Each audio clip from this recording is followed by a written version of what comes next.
قاعد عندك بتعمل ايه يا موكوس؟ ولا حاجة يا ماما، قاعد يعني هكون بعمل ايه يعني؟ النتيجة ظهرت بقالها كتير، ما رحتش جبتها ليه يا ولا؟ النتيجة؟ طب ما تجيبيها انت يا ماما. وما تجيبهاش ليه انت يا موكوس؟ صغير ولا صغير؟ لا يا ماما هاتيها انت، كل الامهات بتروح تجيبها عادي يعني. ما انت خايف تجيبها، اكيد عارف ان انت ساقط يا فاشل. ليه بس كده يا ماما؟ انا ان شاء الله ناجح، وناجح بتفوق كمان. تفوق يا بتفوق لما نشوف. انا هروح اجيب النتيجة واجي بسرعة وربنا يسترها. هيسترها يا ماما ان شاء الله، توكلوا على الله وروح هاتيها. بس اسمع بقولك ايه، ابوك تعبان ومش عايزينه يتعب اكتر من كده بسببك. لو لا قدر الله لقيتك شايل مادة ولا حاجة هقولك حسن بيسلم عليك. لو لقيتك شايل مادتين هقولك حسنين بيسلم عليك. طب ولو لقيتني شايل 3 مواد هتقوليلي ايه؟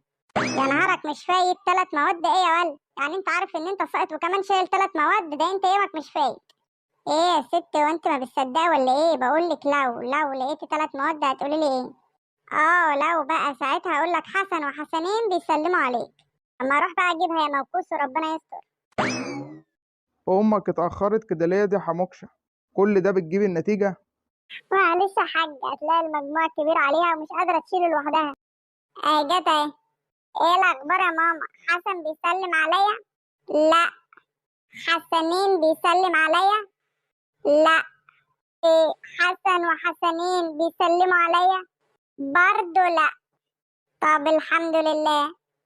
لا اله الا الله كلها بتسلم عليك يا روح امك. والله برافو عليك يا دي حموكشه، كل الناس دي بتحبك وبعتلك السلام.